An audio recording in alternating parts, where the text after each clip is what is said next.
Welcome back to the series. My name is Parth. In today's episode, we are going to be talking about antibodies. तो पहली चीज जो आपको antibody के बारे में पता होनी चाहिए, इनको हम इम्यूनोग्लोबुलिन्स बोलते हैं.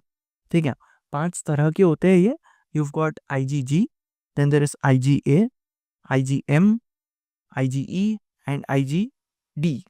ठीक है, ये जो लेटर्स आए हैं ये आते हैं with the Greek letter that we use in physics. Example देता हूँ मैं आपको.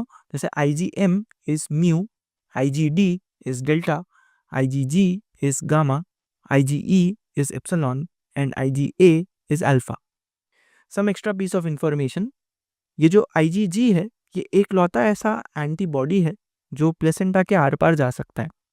ठीक है, the one that can cross placenta. इनका नंबर ऐसा देखा गया है इंक्रीज होता है ड्यूरिंग क्रॉनिक इन्फेक्शंस.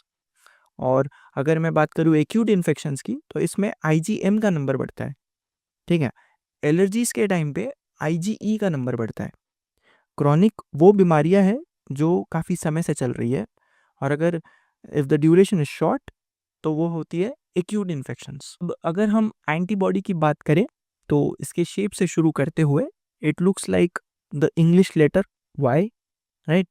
एक फॉर्मूला यूज किया जाता है इसके स्ट्रक्चर को एक्सप्लेन करने के लिए, विच इज H2L2. इसमें H is nothing but heavy, तो 2 हेवी चेन्स है, हेंस H2, और 2 लाइट चेन्स है, इसके लिए L2. अगर आप एक चेन को स्टडी करोगे तो उसके अंदर 2 जोन्स हैं. एक ऐसा जोन है जो कांस्टेंट है जिसको हम कांस्टेंट रीजन कहेंगे, राइट. ये लाइट चेन पे भी प्रेजेंट है. और कुछ ऐसे जोन्स है, कुछ ऐसे रीजन्स है जो अलग है, which is the variable region. Again, one on your heavy and one on your light chain. Right? अब अगर आप देखोगे ये जो वेरिएबल रीजन है इसको आप ऐसे कंपेयर कर सकते हो. हर ताले की एक चाबी होती है, राइट. और जो चाबियां होती है उनका बेस अगर आप देखोगे इट्स मोर और less the same. It's the tip that is unique. So ये वो वेरिएबल रीजन है, राइट.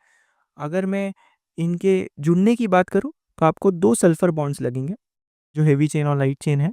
प्रोटीन्स के बने होते हैं तो इसको आप पॉलीपेप्टाइड बोलोगे, जिसमें एक ग्लाइकोजन का ग्रुप भी होता है, इसके लिए आप इसको ग्लाइकोप्रोटीन बोलोगे, राइट. अब मैं आपको 2 गैप्स के बारे में बताता हूँ. एक गैप जो एंटीबॉडी पे प्रेजेंट है जिसको हम यूजुअली पैराटोप बोलते हैं, ठीक है. और एक गैप जो एंटीजन के ऊपर प्रेजेंट है. एंटीजन वो चीज़ है जो बाहर से आया है, राइट. तो वो जो गैप एंटीजन पे प्रेजेंट है उसको हम बोलेंगे एपीटोप, जो बेसिकली ऊपर से आकर के एंटीबॉडी पे बैठता है. तो आप ऐसे याद रख सकते हो, एपीटोप. ठीक है.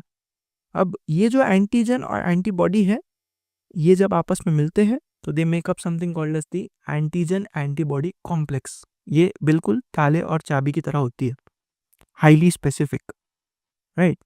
अब इसके अलावा one last piece of information is, एक एंटीबॉडी एक टाइम पे 2 एंटीजन के साथ बॉन्ड बना सकता है. इसके लिए इसको हम बाईवैलेंट या डाईवैलेंट बोलते हैं. बाई और डाई का मतलब 2 होता है, वैलेंट का मतलब valency, the ability to make bonds, right. So well, that's all about antibodies. Until next time, keep reading. Thank you.